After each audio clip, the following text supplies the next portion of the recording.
నమస్కారం, ఆప్కి అదాలత్కి మీకు స్వాగతం. ఇవాళ నేను ప్రెజెంట్ చేయబోయే పర్సనాలిటీ ప్రజలు ఆయన్ని ఎంతగానో ఇష్టపడి ఆయన్ని మెచ్చుకున్నారు. చాలా పెద్ద ఫిలిం స్టార్ ని చేశారు. Director, producer. మీరిని ఒక్కొక్క వేషంలో ధర్మాత్మగా చూసుంటారు. అలాగే మీరు దైవాన్లో కూడా చూసుంటారు, జాబాస్ లో చూసుంటారు, కుర్బానీలో కూడా చూసుంటారు. కానీ కిందటి వారం ఆయన పాకిస్తాన్ కి వెళ్లిన వెంటనే చాలా రకాల కాంట్రవర్సీస్ మొదలయ్యాయి. ఇంకా చెప్పాలంటే పాకిస్తానీ గవర్నమెంట్ ఆయన్ని పాకిస్తాన్ కి రానివ్వకుండా బ్యాన్ చేశారు. ఇవాల్టి కేస్ ఈ విషయంగానే ఉండబోతుంది. రండి, ఆ అతిథికి మనం ఇప్పుడు స్వాగతం పలుకుతాం. ఫిలిం స్టార్ ఫిరోజ్ ఖాన్ ఆప్కి అదాలత్లో హాజరవబోతున్నారు.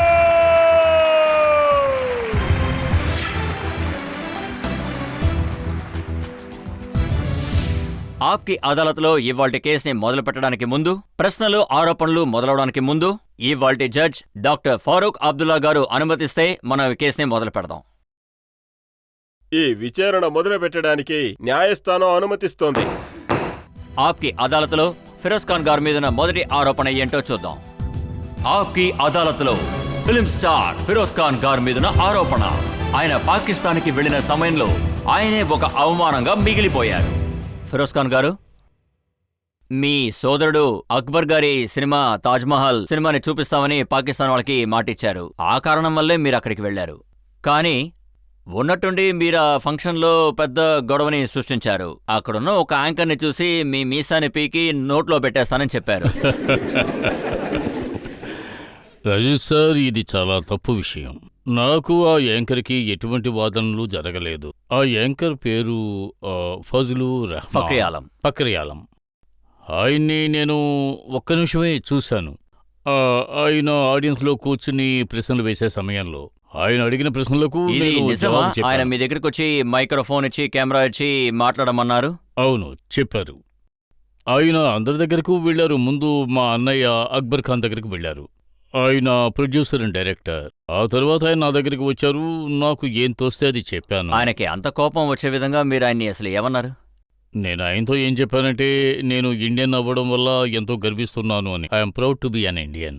ప్రపంచంలో ఇండియాయే చాలా సెక్యులర్ ప్లేస్.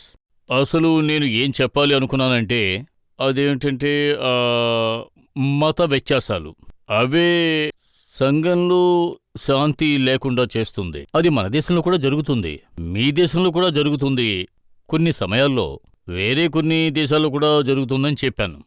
అంతే తప్ప నేను పాకిస్తాన్ అని చెప్పి గుచ్చి చెప్పలేదు. అది నేను మనస్ఫూర్తిగానే చెప్పాను. నేను చెప్పిందేమిటంటే, ప్రపంచంలోనే పెద్ద దేశం అనే రీతిలో ముస్లిం ప్రెసిడెంట్ ఇంకా సిక్ ప్రెసిడెంట్ అని చెప్పా. ఇలా ప్రపంచంలో ఎక్కడా లేదు అని చెప్పాను.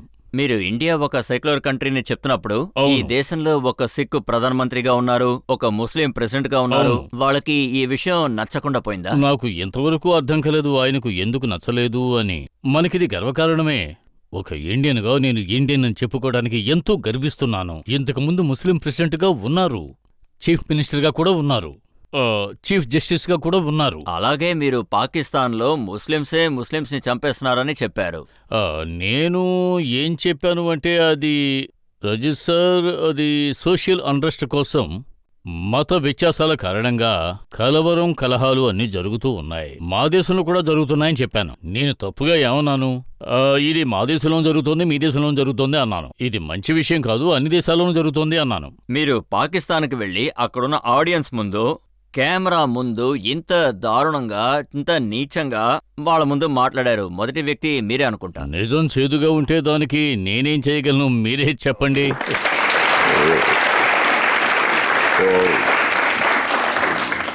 నేను విన్నాను, నిజం చేదుగా ఉంది కాబట్టే మీ ముందున కెమెరా, మైక్రోఫోన్ రెండూ తీసుకెళ్లిపోయారు. అవును, అదేమిటంటే ఫకూలాలం నేను మాట్లాడడానికి ముందుగానే కొంచెం కదలడం మొదలు పెట్టారు. నేనన్నాను, కొంచెం ఆగండి, నేను ఇంకా నా స్పీచ్ని ముగించలేదు అన్నాను.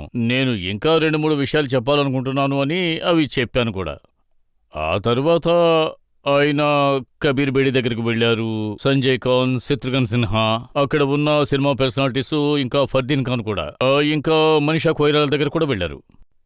మనీషా దగ్గరకు వెళ్లి, మీరు ఎందుకు ఇంత నర్వస్గా ఉన్నారు అని అడిగారు. మనీషా ఎందుకు వణుకుతున్నారు అని అడిగారు. పాపం మనీషా చాలా మంచి అమ్మాయి, చాలా శాంతంగా ఉండే అమ్మాయి. సినిమాల్లో తను మంచి స్టారు కూడా. రజిత్ సార్, మేమందరం అక్కడికి గెస్ట్లుగా వెళ్ళాం. మీరు వణికిపోతున్నారని చెప్పే అధికారం ఒక యాంకర్కి లేదు కదా.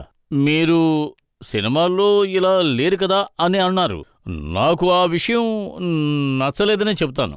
నేను అతని దగ్గరికి వెళ్ళి ఎందుకు ఇలా ఇన్సల్ట్గా మాట్లాడుతున్నారు అని అడగాలని అనుకున్నాను. ఆవిడ చాలా మంచి యాక్ట్రెస్, టాప్ స్టార్ కూడా. ఆవిడ ఒక మంచి కుటుంబం నుంచి వచ్చిన ఆవిడ. ఇదే నేను ఆయన అడగాలి అనుకున్నాను.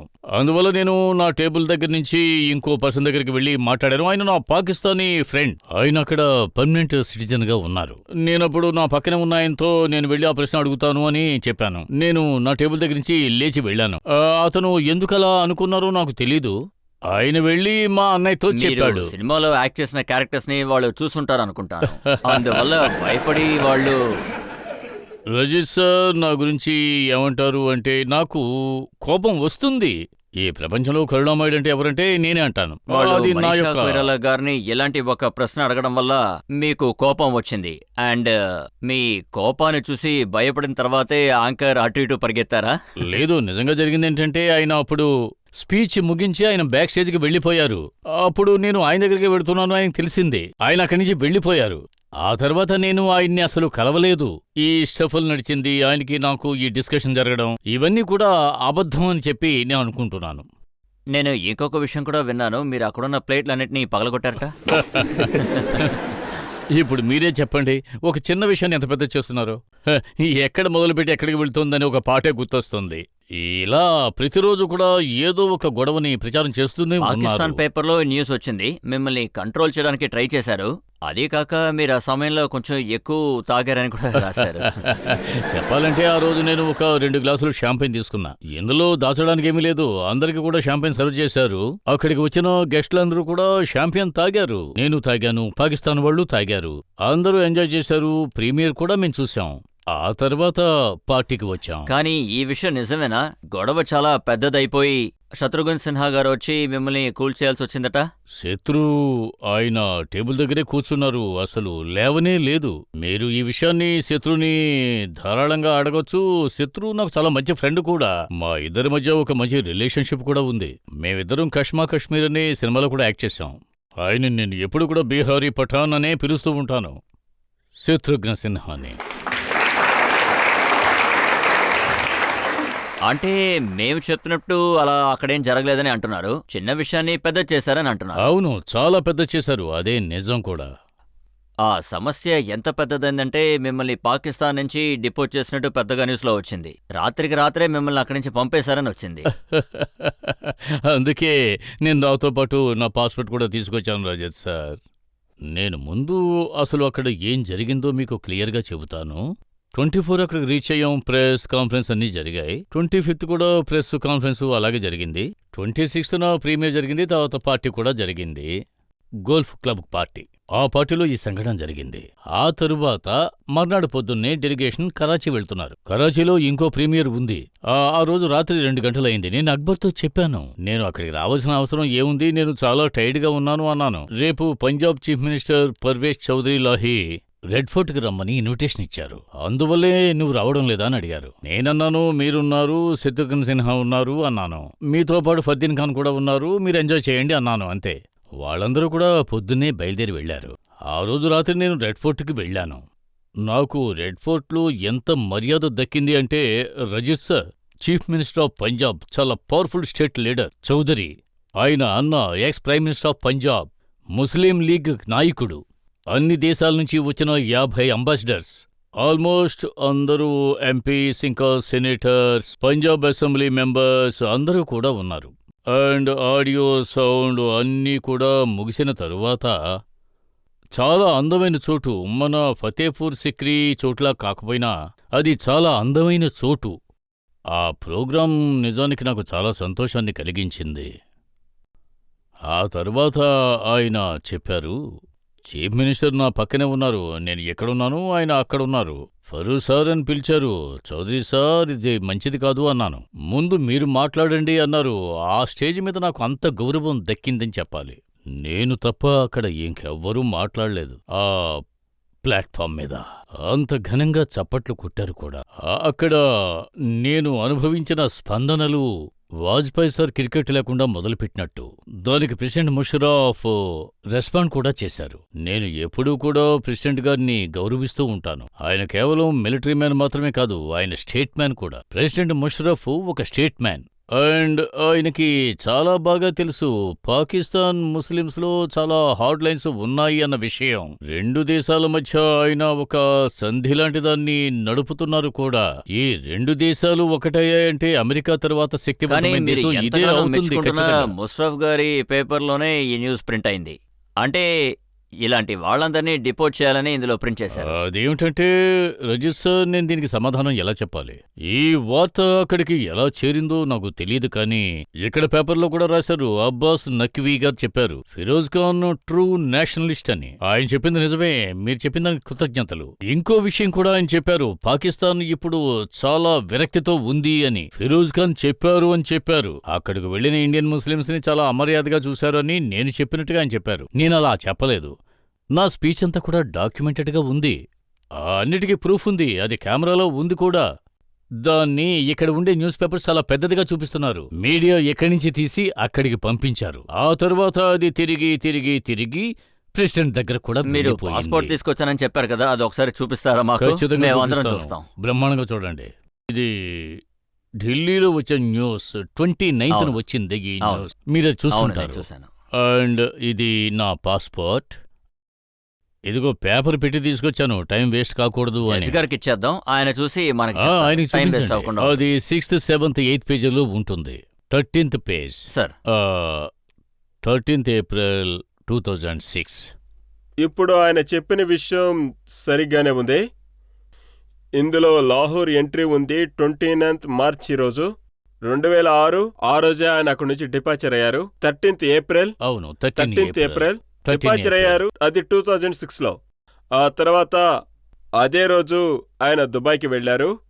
ఆ ఎంట్రీ డేట్ కూడా ఇందులో ఉంది. ఆ రోజు ఆయన దుబాయ్లో 13th April రోజు ఎంట్రీ అయ్యారు. అయితే ఈయన్ని డిపోర్ట్ చేశారని వచ్చిన వార్త ఈ అబద్ధం అంటారా? పాస్పోర్ట్ లో అన్ని నిజాలు ఉన్నాయి కదా, ఆయన చెప్పేది 100% నిజం. మిమ్మల్ని డిపోర్ట్ చేయలేదన్న విషయం దీని ద్వారా రుజువైంది. కానీ అదే సమయంలో పాకిస్తాన్ ప్రభుత్వం ఒక ప్రకటనని బయటపెట్టింది. ఆ ఆర్డర్లో ఏముందంటే ఫిరోజ్ ఖాన్ గారిని పాకిస్తాన్లోకి అడుగు పెట్టనివ్వకూడదు అని. మీ ఎంట్రీని వాళ్ళు బ్యాన్ చేశారు. అదేంటంటే రజిత్ సార్, అది వాళ్ళ దేశం. నేనేమన్నా పాకిస్తాన్లో ఉండిపోతానని చెప్పానా ఏంటి చెప్పండి?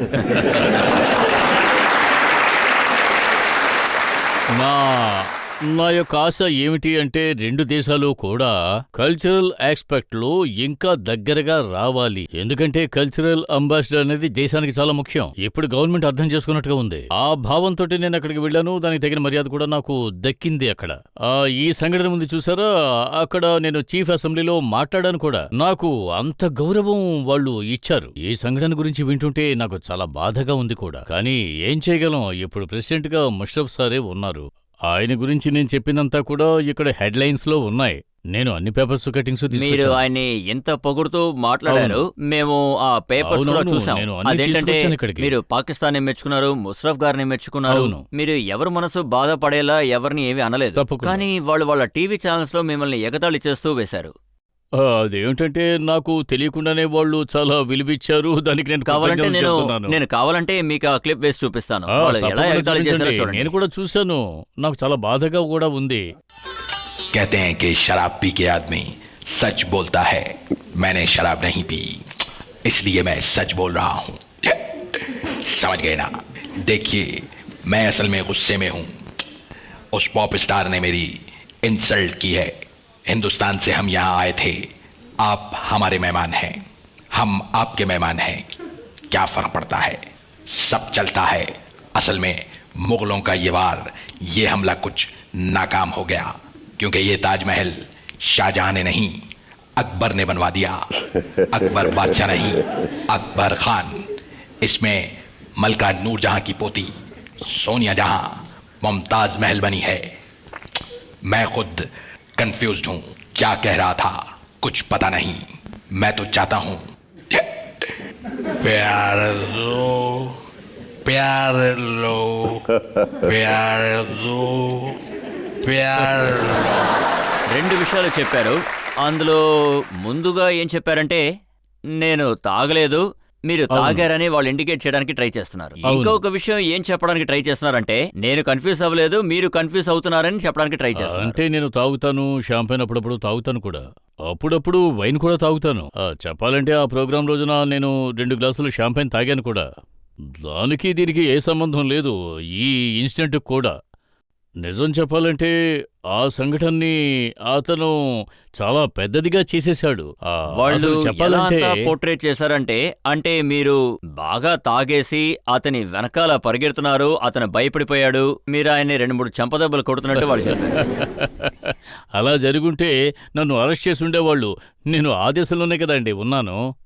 ఒకవేళ నేను 2-3 సార్లు ఆయన్ని కొట్టాను అంటే ఖచ్చితంగా నన్ను అరెస్ట్ చేసి ఉండేవాళ్ళు. ఆ దేశంలోనే కదా ఉన్నాను మరి నేను. ఇంకో విషయం కూడా చెబుతున్నారు, నేనప్పుడు తాగాను కాబట్టి ఆ మత్తులో నేను ఆయన్ని 2-3 సార్లు కొట్టాను అంటున్నారు. నిజం చెప్పండి, ఇలా జరుగుతుందా? దీన్ని మనం రీజన్ గా తీసుకోవచ్చా రజిత్ గారు? ఈ విషయం నిజమేనా?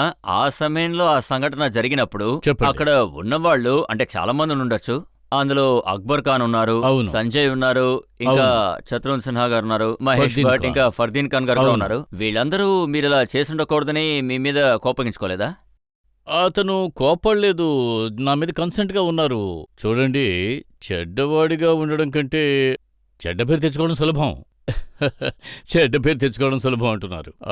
వాళ్ళు చాలా భయపడ్డారు. నా పక్కనే అతను కూర్చున్నాడు. నా ఫ్రెండ్స్ అందరూ చాలా శాంతపరులే. వాళ్ళంతా ఏమనుకున్నారంటే నేను అక్కడికి వెళ్ళి కోపంగా అతన్ని తిట్టి ఏదైనా కొడతానేమో అనుకున్నారు. అందుకని వాళ్ళు అక్బర్ ఖాన్ దగ్గరకు పరిగెత్తారు. ఖాన్ సార్ చాలా కోపంగా ఉన్నారు అని చెప్పారు. నా రెప్యుటేషన్ నాకంటే ముందుగా వెళ్ళిపోతోంది. అందుకే చెబుతున్నాను, నా గురించి తెలియని ప్రజలు ఇతను చాలా దారుణమైన వ్యక్తి అనుకుంటున్నారు. నాతో మాట్లాడడానికి భయపడుతున్నారు. కానీ నాతో పాటు చాలా క్లోజ్గా ఉండేవాళ్ళు, వాళ్ళకి తెలుసు నేను ఈ ప్రపంచంలో చాలా కరుణామయుణ్ణని. కానీ నేనెప్పుడూ మెంటల్గా ప్రవర్తించను. నేను నాతో పాటు ఉన్నవాళ్ళ మీద కూడా ఎప్పుడూ కరుణ చూపిస్తూ ఉంటాను. ఈ ప్రపంచంలో అదే గొప్ప విషయం అని మీరు అనుకుంటాను. చెప్పడంలో తప్పేమీ లేదు. మీ రెప్యుటేషన్ అలా ఉంది. ఫిరోజ్ ఖాన్ కి బాగా కోపం వస్తుంది, చాలా త్వరగా వస్తూ ఉంటుంది. అవును. దీని గురించి నా దగ్గర ఒక పెద్ద లిస్టే ఉంది. ఇప్పుడు మనం ఒక చిన్న బ్రేక్ తీసుకుందాం. బ్రేక్ పూర్తయి వచ్చిన తర్వాత ఫిరోజ్ ఖాన్ గారిని మనం ప్రశ్నలు అడుగుదాం. ఆయనకి ఎందుకు కోపం వస్తుంది, అంత కోపం ఎందుకు వస్తుంది, అంత త్వరగా ఎందుకు వస్తుందో అడిగి తెలుసుకుందాం.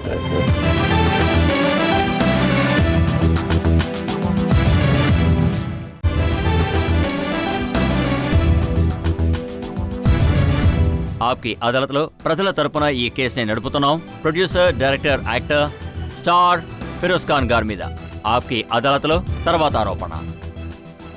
ఆప్కి అదాలత్లో producer, director, actor Feroz Khan గారి మీద ఆరోపణ. ఈయనకి కోపం చాలా త్వరగా వస్తూ ఉంటుంది. ఫిరోజ్ ఖాన్ గారు, ఇది మీ రెప్యుటేషన్. నిజమేంటో మీరే చెప్పాలి. చాలా ఉడికే రక్తం. ఎవరైనా ఒక చిన్న విషయం చెప్తే చాలు మీరు వెంటనే ఉడికిపోతున్నారు. చెప్పాలంటే రజిత్ సార్, మా నాన్నగారు చాలా కోపిష్టిగా ఉండేవారు. నా చెయ్యినిలా పట్టుకుని బెత్తంతో కొట్టేవారు. 13 ఏళ్ల వయసులోనే నేను నా అల్లరి మొదలుపెట్టాను. ఆయన చాలా స్ట్రిక్ట్గా ఉండేవారు. కానీ రాత్రి సమయంలో మాత్రం ఆయన నా మీద ఎంతో ప్రేమ చూపించేవారు. ఈ నన్నెందుకు ఇలా కొడుతున్నారు అని చాలా కోపంగా ఉండేవాణ్ణి. హెరిడిటరీ అని ఒకటి ఉంది కదా, తండ్రి కోపం కొడుకు కూడా వస్తుంది అని. అలాగే ఆయన ఎఫెక్ట్ కొంచెమైనా మీ కొడుకు 13వ ఏటప్పుడు మొదలైన ఈ చిలిపితనం, దాని కారణంగా మీకు చాలా దెబ్బలు తగిలాయి. అయినా సరే మీ చిలిపితనం ఇంకా తగ్గలేదనుకుంటున్నాను.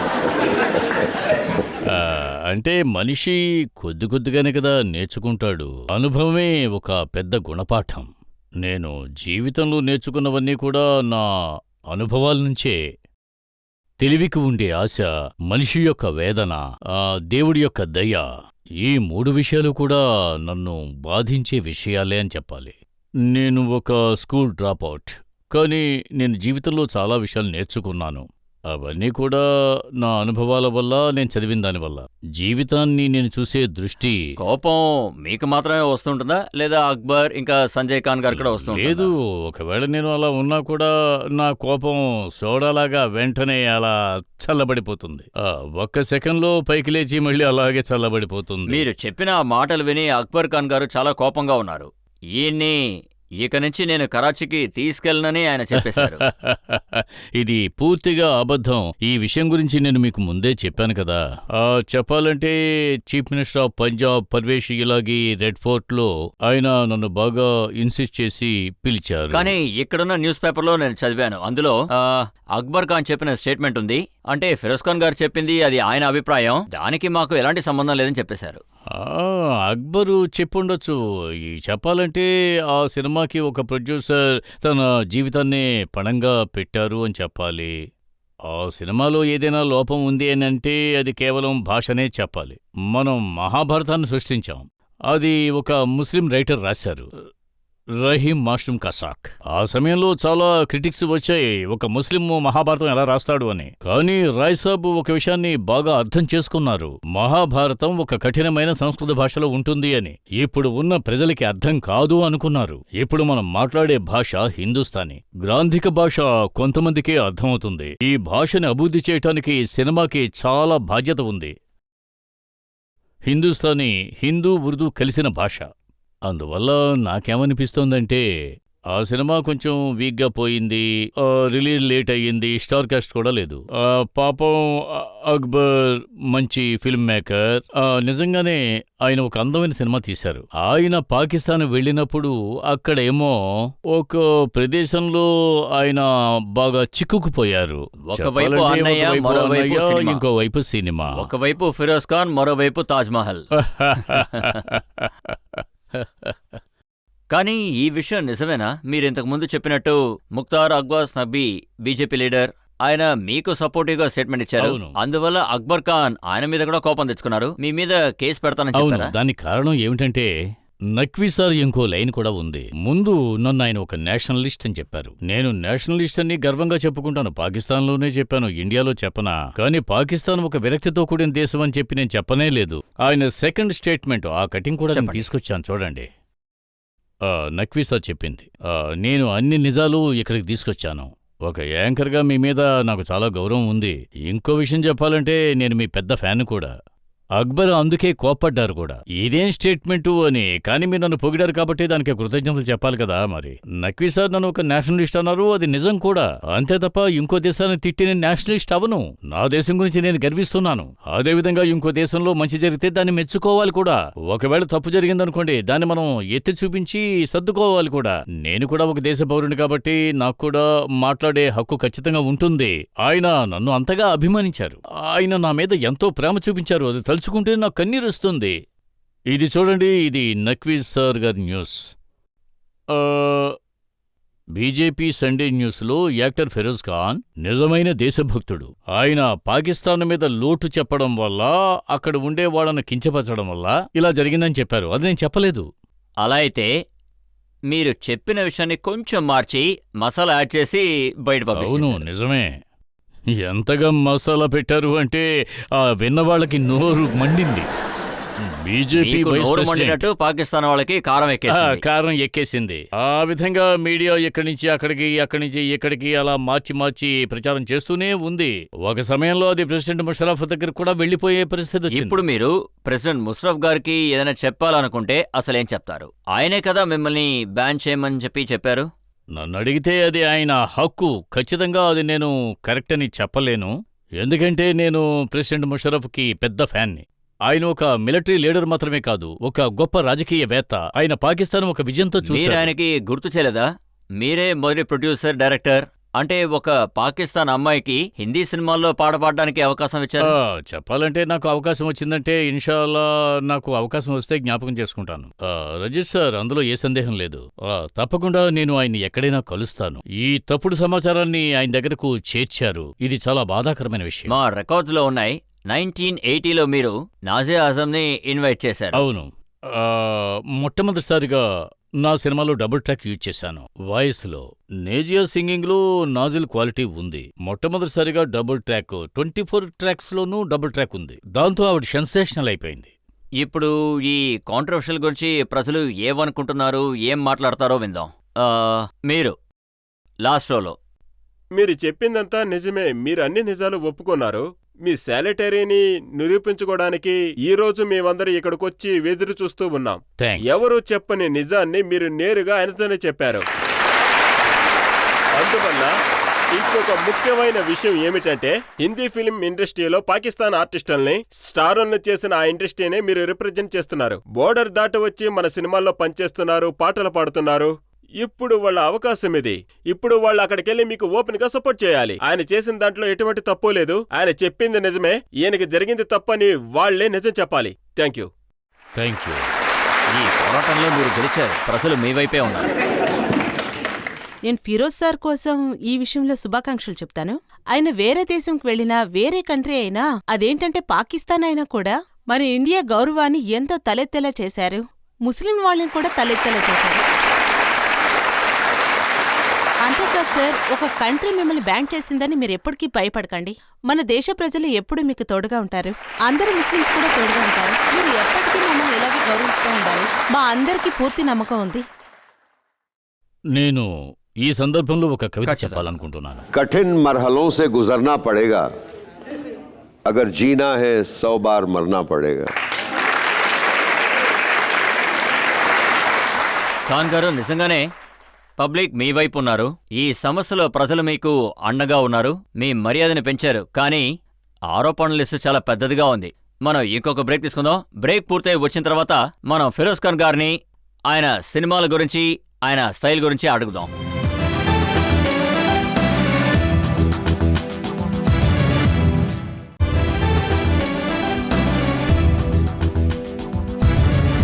ఆప్కి అదాలత్లో ఇవాళ ప్రశ్నలకి ఆరోపణలకి మధ్య ఉన్నది ప్రొడ్యూసర్ డైరెక్టర్ ఫిరోజ్ ఖాన్. ఆప్కి అదాలత్లో తర్వాత ఆరోపణ ఏంటో చూద్దాం. ఆప్కి అదాలత్లో ఫిలిం స్టార్ ఫిరోజ్ ఖాన్ గారి మీదున్న ఆరోపణ, ఆయన మాత్రమే ముఖ్యమని అనుకుంటున్న వ్యక్తి. ఫిరోజ్ ఖాన్ గారు, మీ సినిమాల గురించి మాట్లాడుకోవాలంటే ఫిలిం ఇండస్ట్రీలో ఉన్న వాళ్ళు ఏమంటున్నారంటే, మీరు 45 ఏళ్లుగా ఫిలిం ఇండస్ట్రీలో ఉంటున్నారు, కానీ మీరు మిమ్మల్ని తప్ప ఇంకెవరిని గొప్పగా అనుకోవట్లేదు. నాకు గాలిబ్ గారి కవిత ఒకటి గుర్తుకొస్తోంది. రజిత్ సార్ ఆయన ఏమంటారంటే, हमने माना कि कुछ नहीं गालिब, हमने माना कि कुछ नहीं गालिब, मुफ्त हाथ आए तो बुरा क्या है. అదే సమయంలో మీ ప్రశ్నకి నేను గాలి సార్ ఇంకో కవిత చెబుతాను. हैं और भी दुनिया में सुखनवर बहुत अच्छे कहने वाले, हैं और भी दुनिया में सुखनवर बहुत अच्छे कहते हैं कि गालिब का है अंदाज बयां. और నేను ఇప్పుడు మీకు ఒక ఇన్సిడెంట్ ని గుర్తు చేస్తాను. రాజ్ కుమార్ ఆయన ఇప్పుడు ఈ ప్రపంచంలోనే లేరు. ఆయన చాలా పెద్ద అవును, యాక్టర్. చాలా పెద్ద యాక్టర్. ఊన్చే లోగ్ అనే సినిమాలో మీరు ఆయనతో కలిసి నటించారు. అవును. నేనేం విన్నానంటే, రాజ్ కుమార్ గారు మీకేమన్నారంటే, అంటే మీ డైలాగ్ ఎలా చెప్పాలనేది నేర్పిస్తున్నప్పుడు మీరు ఆయన్ని మీ పని చూసుకొని అన్నారు. అంత పెద్ద యాక్టర్ ఆయన. అవును, చెప్పాలంటే ఇది నేను చెప్పిన విషయమే. ఆయనకి దేవుడు స్వర్గంలో స్థానం ఇవ్వాలి. నేను ఆయనతో అప్పుడే చెప్పాను, రాజ్ సార్, నాకు మీరంటే చాలా గౌరవం, మీరు గొప్ప ఆర్టిస్ట్ అని.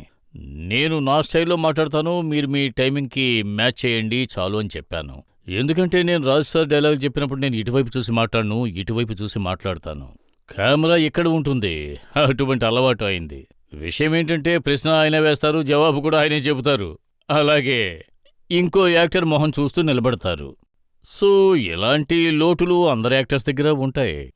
అందరి యాక్టర్ల దగ్గర ఏదో ఒక లోటు ఉంటుంది. అందరూ పెర్ఫెక్ట్ అని మనం చెప్పలేము కదా. కానీ ఈ విషయం నిజమా? మీతో పాటు యాక్ట్ చేసిన హీరోయిన్స్ అందరూ, జీనత్ అమన్ కానివ్వండి, లేదా హేమమాలిని కానివ్వండి, ముంతాజ్ కానివ్వండి, శ్రీదేవి కానివ్వండి, అందరితో మీరు చెప్పే విషయం చూడడానికి చాలా అందంగానో, అందరికన్నా నువ్వే అందంగా ఉంటావని.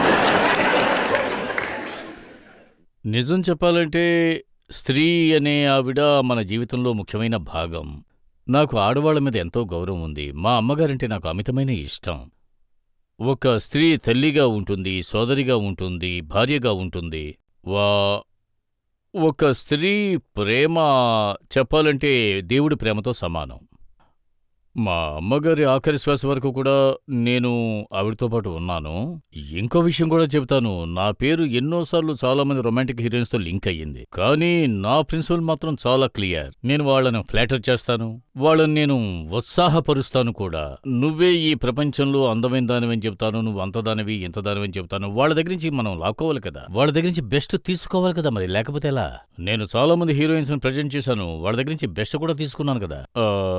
ఇన్ మై పిక్చర్స్ చెప్పాలంటే dream girl Hema Malini, I mean she my god. ఆమె వేరే ఏ సినిమాలో ఇంత అందంగా ఉండరు. దెన్ ధర్మాత్మ. ఈ విషయం నిజమే. ధర్మాత్మ సినిమాలో ఆవిడ అందంగా ఉన్నట్టు ఇంకే సినిమాలోనూ లేరు. కుర్బానీ సినిమాలో జీనత్ అమన్ గారు చాలా అందంగా ఉన్నారు. అలాగే ఏ సినిమాలోనూ లేరు. కానీ నేను ఇంకొక విషయం కూడా విన్నాను. మీరు పని చేయించుకోవాలంటే రాత్రిని పగలంటే కూడా ఒప్పుకుంటారట. లేదు, నేను షర్మిలా ఠాగూర్తో ఈ విషయం చెప్పాను. ఈ పాటే जो तुमको हो पसंद वही बात कहेंगे, तुम दिन को अगर रात कहो रात कहेंगे. ముంతాజ్ గారి కోసం మీరు మీ సినిమాలో ఫార్ములా 1 రేసింగ్ షూట్ చేద్దామని నిర్ణయించుకున్నారు. దానికోసం కోట్లు ఖర్చు పెట్టారు. చెప్పాలంటే నాకు ఒక సెంటిమెంట్ ఉంది. ముంతాజ్ నా ఫేవరెట్ హీరోయిన్. ఆవిడతో కలిసి నేను దాదాపు 6 సినిమాలు యాక్ట్ చేశాను. 7వ సినిమా అది నా సినిమాయే, అది అపరాధ్. ఆ అమ్మాయి గురించి నేను ఏం చెప్పగలను? ఆ సమయంలో అందరూ చెప్పారు, నాకంటే ముందు ఆవిడే స్టార్ అయ్యింది. ఆ సినిమా పేరు కిలోనా, రామ్ ఔర్ శ్యామ్. ఆ 2 సినిమాల్లోనూ స్టార్ అయిపోయారు. నేను యాక్షన్ సినిమాలు చేశాను, ఆవిడ కూడా యాక్షన్ సినిమాలు చేశారు. ఆ రోజుల్లో యాక్షన్ సినిమాల్ని స్టంట్ సినిమాలు అనేవారు, మిగతా సినిమాల్ని సోషల్ సినిమాలు అనేవారు. అన్లైక్ టుడే, ఇప్పుడు యాక్షన్స్ ఉన్నాయి, థ్రిల్స్ ఉన్నాయి, కానీ సోషల్ అనే వర్డ్ మాత్రం పోయింది. సో ఆ అమ్మాయి నాతో చెప్పింది, మోము నేను నీ సినిమాకి సైన్ చేయాలి అని. ఆ రోజుల్లో సినిమా బడ్జెట్ చెప్పాలంటే $50,000, $50,000. అప్పుడు ఫారిన్ ఎక్స్చేంజ్ చాలా తక్కువగా ఉన్నందువల్ల గవర్నమెంట్కి ఒక్కోసారి మనం తిరిగి ఇవ్వాల్సిన బ్యాంక్ గ్యారంటీ ఇవ్వాలి. అవును, ఫారిన్ ఎక్స్చేంజ్ తిరిగి పంపడానికి పరిస్థితి. సూస్లింగ్ బడ్జెట్ తోటే నేను బయలుదేరాను. దానికి వాళ్ళు చెప్పారు, అంటే ఫిరోజ్ నువ్వు ఖచ్చితంగా ఏదో ఒకరోజు మంచి డైరెక్టర్వి అవుతావని నాతో చెప్పారు. నేను ఒక మంచి డాన్సర్ని, ఇంకెందుకు కొరియోగ్రాఫర్, డబ్బు సేవ్ చేసుకో అన్నారు. సో ఈ విధంగానే ఆవిడ ప్రొఫెషనలిజం ఉండేది. అదేవిధంగా నేను కల్లో కూడా అసలు ఊహించలేదు ఆవిడ కూతురు నా కొడుకుని పెళ్లి చేసుకుంటుంది అని. ఇది చాలా నాస్టాలజిక్ అయిన విషయం. ఇవాళ మీరు మీ ఫేవరెట్ హీరోయిన్ తో 6 సినిమాలు చేశారు. ఆవిడ మీకు వేంప్రాలు అయిపోయారు. అవును, ఆవిడ నాకు వియ్యపురాలు అయ్యింది. ఇప్పుడు ఆవిడతో సినిమా తీసే ఐడియా ఉందా? నాకు తెలిసి ముంతాజ్కి ఇప్పుడు యాక్ట్ చేసే ఉద్దేశం లేదు. She not. ఇప్పుడు ఈ మధ్య ఏదో యాక్ట్ చేసినట్టుగా ఉన్నారు, బాగా సెటిల్ అయ్యారు, యాక్ట్ చేయవలసిన అవసరం లేదు. ఫర్దీన్ ఖాన్ చాలా మంచి యాక్టర్, చాలా సినిమాల్లో మంచి రోల్స్ చేశారు. కానీ మీ సినిమాలో సెక్స్ అండ్ రొమాన్స్ కి ఎక్కువ ప్రాముఖ్యత ఇచ్చారు, ఎందుకని? చెప్పాలంటే మీరు అడిగిన దానికి నేను సరేనే చెప్పాలి. నేను మర్డర్ సినిమాలు ఏమీ తీయలేదు కదా. కానీ ఆ సినిమాలో ఉండే ఎక్స్పోజర్ లెవెల్కి నేను ఈ మధ్య తీసిన ఏ సినిమాలో కానీ మీరు ఆయనకి నటించడానికి అవకాశం ఇవ్వలేదా? నేను ఆయన ముందే చెబుతున్నాను, జీవితం చాలా విచిత్రమైనది. నేను ఎంతవరకు 8 సినిమాలు తీశాను. అందులో 4 సూపర్ హిట్ సినిమాలు, 3 సెమీ హిట్స్గా నిలిచాయి. ఒక్క సినిమా మాత్రం ఫ్లాప్ అయింది, అది నా మొదటి సినిమా. నా కొడుకుతో తీశాను, అదే ప్రేమగన్. కానీ నా టాలెంట్ నిరూపించబడింది. బెస్ట్ న్యూ కమర్ కోసం ఫిల్మ్ఫేర్ అవార్డు కూడా వచ్చింది. తర్వాత జానసేన వచ్చింది. జానసేన చాలా హిట్ సినిమా. చెప్పాలంటే అవకాశం అనేది ఒక వరం, అది వచ్చినప్పుడు ఆయన యూజ్ చేసుకున్నారు. నాకు నేనే చాలా పెద్ద క్రిటిక్ని, నా పని నేనే విమర్శించుకుంటాను కూడా. అతను చాలా మంచి యాక్టర్, మంచి ఇంప్రూవ్మెంట్ ఉన్న యాక్టర్. అతనికి మంచి బ్రైట్ ఫ్యూచర్ ఉంది. మీ చిన్నప్పుడు మీ నాన్నగారు మిమ్మల్ని కొట్టినట్టు మీరు ఫర్దీన్ గారిని కూడా కొట్టేవారా సార్? ఫర్దీను నేను చాలా క్లోజ్ ఫ్రెండ్స్. స్నేహితుల్లా మేము అన్ని విషయాలు షేర్ చేసుకుంటాం. అసలు ఫ్రెండ్స్ లాగే ఉండం మేము. నేను ఏదో ఒకటి మాట్లాడి దాన్ని ఎలాబరేట్ చేయాలని అనుకోవడం లేదు. నేను అన్ని విషయాలు కూడా మాట్లాడుకుని మేము డిస్కస్ చేసుకుంటాం. మా అమ్మాయి కూడా అదేవిధంగా. తను 2 డిగ్రీలు చేసింది, 1 డిగ్రీని ఆర్ట్స్లో చేసింది. ప్రజలు మిమ్మల్ని రోడ్ల మీద కలుస్తున్నప్పుడు మీరు అసలు ఎలా ఫీల్ అవుతారు? యంగర్ జనరేషన్ మిమ్మల్ని ఫర్దీన్ ఖాన్ గారి నాన్నగారిని పిలుస్తున్నప్పుడు ఇవన్నీ ఒక్కో సమయంలో జరుగుతూ ఉంటాయి. ఒక్కోసారి 10 మంది అతని వెనకాల ఉంటారు, 9 మంది నా వెనకాల ఉంటారు కూడా. ఇలా కూడా జరుగుతుంది. ఇదే గేమ్లో ఒక పార్ట్. हवा भी खुशगवार है, गुलों पे भी निखार है, तरन्नुमे हजार है, बहार पर बहार है. कहाँ चला है साखिया, इधर तो लौट इधर तो आ. अरे ये देखता है क्या, उठा सुबह सुबह उठा, सुबह उठा के प्याला भर के दे इधर. चमन की मस्त कर नजर, समा तो दे क्या बेखबर. ये काली काली बदलियां उफ़क़ पे हो गई हैं यहाँ.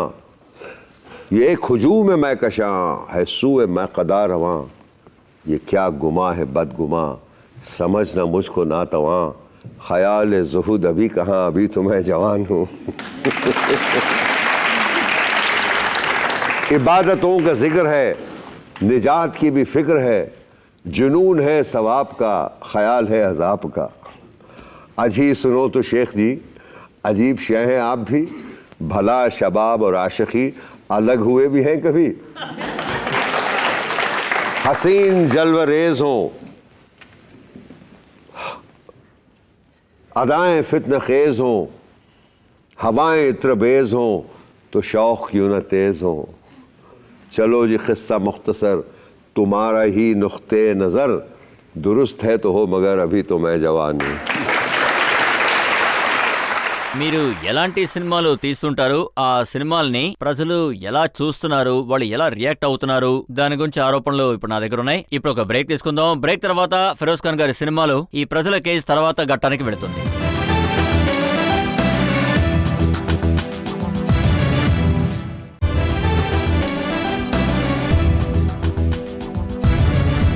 ఆప్కి అదాలత్లో ఇవాళ మనం కేసు నడుపుతున్నది ఫిరోజ్ ఖాన్ గారి మీద. ఆప్కి అదాలత్లో తర్వాత ఆరోపణ ఏంటో చూద్దాం. ఆప్కి అదాలత్లో ఫిలిం స్టార్ ఫిరోజ్ ఖాన్ గారి మీద ఆరోపణ, ఈయన అవసరానికి మించి బోల్డ్ సినిమాలు తీస్తూ ఉంటారు. ఇది ఎలా చెప్పాలి, మీరు అవసరానికన్నా ఎక్కువ బోల్డ్ సినిమాలు తీస్తూ ఉంటారట, హీరోయిన్స్ ని అవసరానికన్నా ఎక్కువగా ఎక్స్పోజ్ చేయమంటారట. నాకు ఒక కవిత గుర్తుకొస్తుంది రజిత్ సార్. अच्छी सूरत भी क्या बुरी शय है, जिसने डाली बुरी नजर डाली। ఇది గాలిబ్ గారి కవిత. చెప్పండి. अच्छी सूरत भी क्या बुरी शय है, जिसने डाली बुरी नजर डाली। చెప్పాలంటే నేను ఇంతవరకు ఏ హీరోయిన్ డ్రెస్లు కూడా విప్పలేదు. మీరు నా ఏ సినిమా అయినా సరే చూడండి, నాకు వల్గర్ సినిమాలు తీయడం అంటే అసలు ఏమాత్రం ఇష్టం ఉండదు. అది నీచం. నేను చాలా సెన్సిటివ్ మేనర్తో ఉంటాను. నా సినిమాలన్నీ కూడా సెన్సిటివ్గానే ఉంటాయి కూడా. దాన్ని నేను మోడర్న్ దృష్టితో చూపిస్తాను. ఇంతకుముందు సినిమాల్లా కాకుండా నా రాబోయే సినిమాలు కొంచెం బోల్డ్గా ఉంటాయి. అంటే వాళ్ళు వేసుకునే డ్రెస్సులు అవ్వనివ్వండి, అనుకున్న డ్రెస్సులు హీరోయిన్ వేసుకోవడం, అలాగే హీరోలు కూడా వేసుకోవడం. నేను కుర్బానీ సినిమాలోని ఎగ్జాంపుల్ చెప్తాను. షోలే సినిమాలో వైలెన్స్ ఎక్కువగా ఉన్నప్పటికీ దానికి యూ సర్టిఫికేట్ ఇచ్చారు. కానీ కుర్బానీ సినిమాకి ఏ సర్టిఫికేట్ ఇచ్చారు, ఎందుకంటే హీరోయిన్ డ్రెస్ చాలా తక్కువగా ఉన్నాయి కాబట్టి. ముందు ఏ సర్టిఫికేట్ ఇచ్చారు, తర్వాత నేను ఫైట్ చేశాను అనుకోండి. నేను వాళ్ళకి షోలేని ఎగ్జాంపుల్గా చూపించాను. ఆ సినిమా కోసం నేను చాలా ఫైట్ చేశాను. ఆ తర్వాతే కుర్బానీ రిలీజ్ అయింది. అది ఏ కాదు. కానీ జాబాసి ఏ. ముందు ఆ సినిమాకి ఏ సర్టిఫికేట్ ఇచ్చారు? ఆ ఏని నేను యూగా మార్చాను. గొడవపడి ఢిల్లీకి వచ్చాను. దైవాన్ అనే సినిమా గురించి రాశారు. ఆ సినిమాలో మాధురి దీక్షిత్ ఇంకా వినోద్ ఖన్నా గారు 1 నిమిషం పాటు కిస్ చేసుకునే సీన్ ఉంది. అవును. చెప్పాలంటే అక్కడ ఒక సెన్సార్ లేడీ ఉన్నారు. ఆ విషయం ఏంటంటే సెన్సార్ లేడీయే చీఫ్గా ఉన్నారు. ఆవిడే అక్కడ ఆఫీసర్, లేడీ ఆఫీసర్.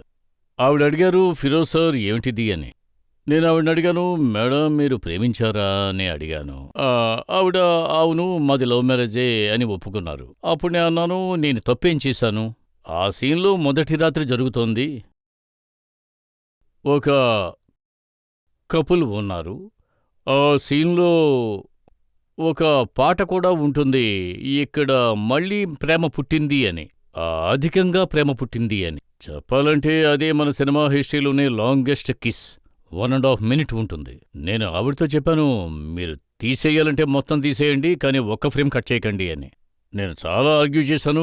ఆవిడ కూడా చాలా డిగ్నిఫైడ్గా ప్రవర్తించారు. ఎస్ మీరు చెప్పింది కరెక్టే అన్నారు. మెంబర్స్ వచ్చారు. ఆ సీన్లో వల్గారిటీ ఏముంది అని అడిగారు.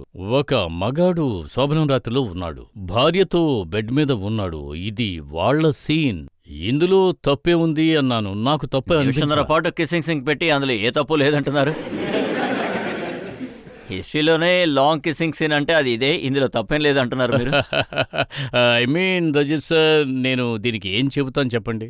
యాక్చువల్గా చెప్పాలంటే 24 గంటలు కూడా కిస్ చేసుకుంటున్నారు.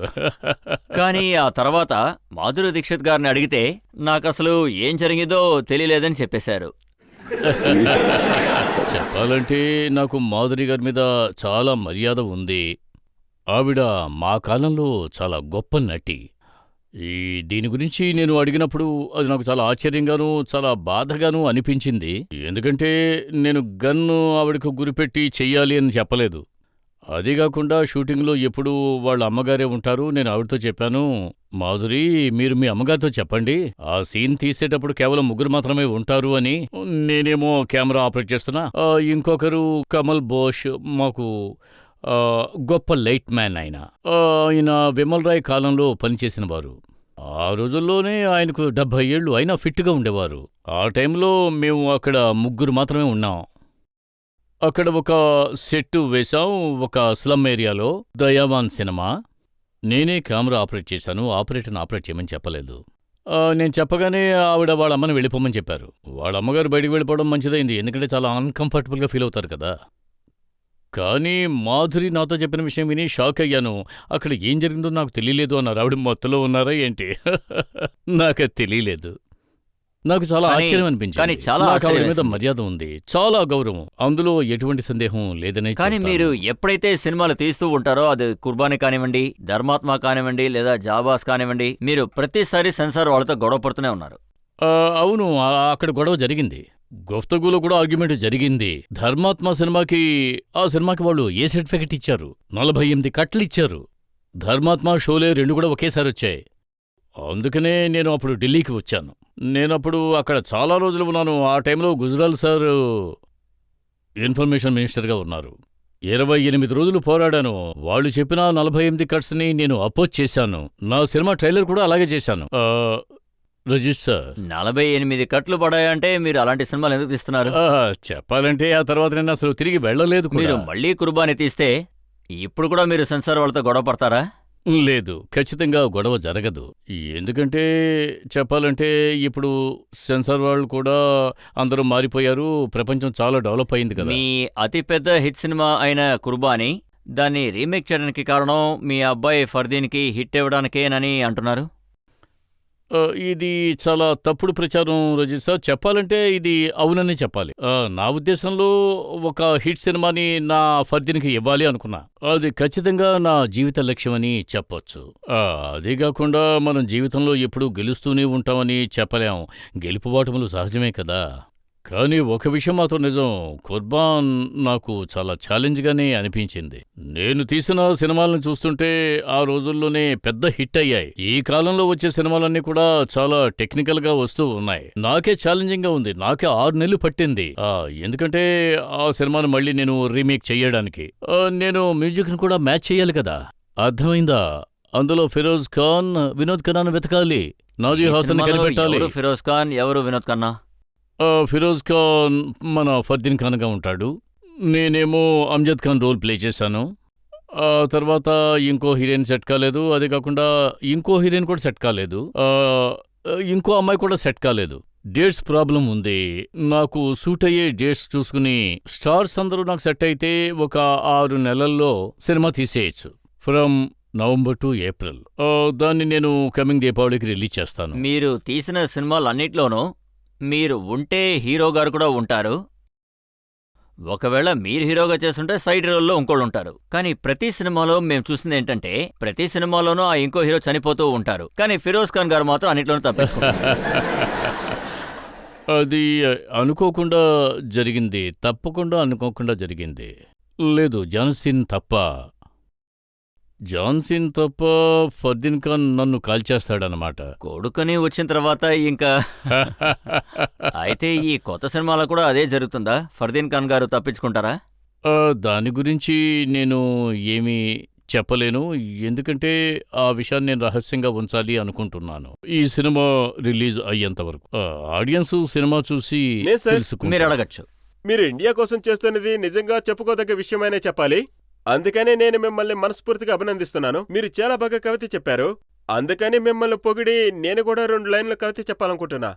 मंजिल मिले न मिले इसकी आरजू नहीं, मंजिल की राह में मेरा कारवां तो है. అద్భుతం, మీరు ఇదే విధంగా ఎన్నో అద్భుతం. సాధించాలి. శుభాకాంక్షలు సార్. సార్, ఇంతకుముందు మీరు కుర్బానీ సినిమా తీసినప్పుడు నేనేం విన్నానంటే, ఒక కొత్త మర్సిడీస్ బెంజ్ కార్ని మీరు విరక్కొట్టారు. నిజమే. ఇప్పుడు రెండోసారి తీయబోయే కుర్బానీలో మీరు దేన్ని విరక్కొడతారు? ఫెరారీ. దాన్ని కూడా అదరగొట్టబోతున్నారు. అవును, ఖచ్చితంగా 10 రెట్లు కాస్ట్లీ అయిన కారు. मंजिल मंजिल से पूछती है कि कहाँ है मंजिल, हर एक मंजिल पर पहुंचकर सोचता हूं कि शायद यही है मंजिल।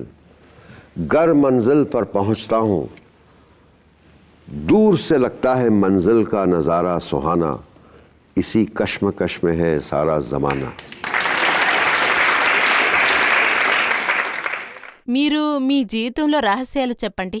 అందుకనే మీరు ఇంత స్మార్ట్గా, అందంగా, యంగుగా ఉన్నారు.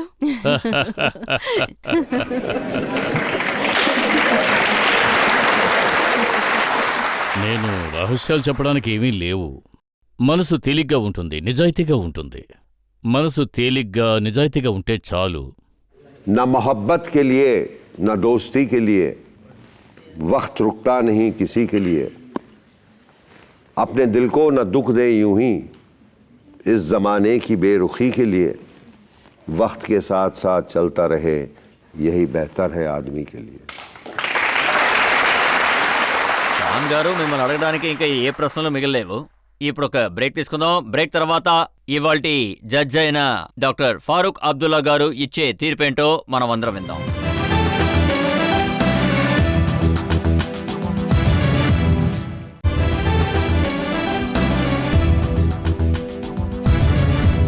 ఆప్కి అదాలత్లో ఇవాళ మనం ప్రజల తరపున కేసుని నడిపాం. Producer, director, actor Feroz Khan గారి మీద పాకిస్తాన్ లో ఆయన ఇచ్చిన ఆ స్టేట్మెంట్ గురించి ఆయన మనం క్లియర్ గా సమాధానం అడిగాం. ఆ సమస్య వల్ల ఒక సమస్య మొదలై దాని కారణంగా ఆయన పాకిస్తాన్ కి వెళ్ళలేకుండా పోయింది. మనం ఆయన సినిమాల గురించి అడిగి తెలుసుకున్నాం. అలాగే ఆయన బోల్డ్నెస్ గురించి కూడా అడిగి తెలుసుకున్నాం. ఇప్పుడు ఈ కేసు గురించి ఇవాల్టి జడ్జ్ డాక్టర్ ఫారూక్ అబ్దుల్లా గారి తీర్పేంటో విందాం. ఇప్పుడున్న పరిస్థితుల్లో ఇండియా పాకిస్తాన్ స్నేహం చూస్తే చాలా ముందుకి వెళుతుండటం వల్ల అక్కడ లాహోర్లో ఏర్పడ్డ తప్పుడు నిర్ణయాలు, అది న్యూస్ పేపర్ వల్ల కానీ వేరే కారణం చేత కానీ వాటిని ఖండించడం చాలా ముఖ్యం.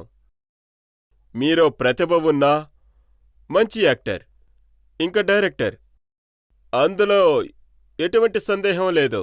మీరు ఒక ఇండియన్, నేనొక ఇండియన్ అని చెప్పుకోవడానికి గర్వపడుతున్నారు.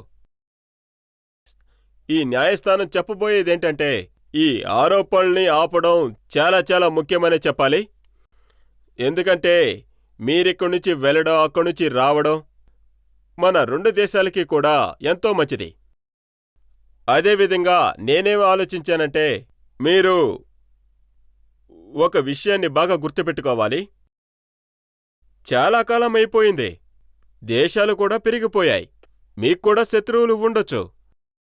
అందువల్ల నేను చెప్పాలనుకున్నది, ఆ శత్రువులని తృప్తిపరచడం కోసం కొన్ని సమయాల్లో ఒక మనిషి తన యొక్క టెంపర్ని కంట్రోల్ చేసుకోవడం చాలా ముఖ్యం.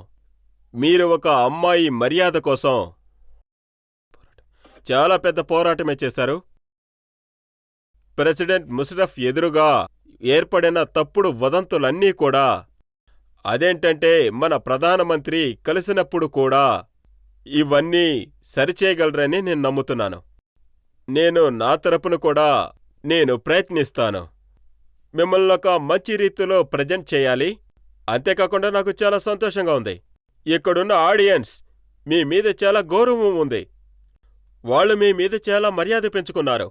చాలా ప్రేమ ఉంది, ఆదరణ కూడా ఉంది. దేవుడి దయ వల్ల ఈ ప్రేమ ఆప్యాయతలు రోజురోజుకి ఎక్కువవుతూనే ఉండాలి. అంతేకాకుండా మన దేశంలో ఈ స్నేహం అనేది ప్రతి మతంలోనూ పెరుగుతూ ఉండాలి. అంతేకాకుండా ఇటువంటి సమాధానం చాలా బలంగా నాటుకుపోవాలి. నా తీర్పేమిటంటే, మీ మీద మోపబడినటువంటి ఆరోపణలన్నిటి నుంచి మిమ్మల్ని విడుదల చేస్తున్నాం.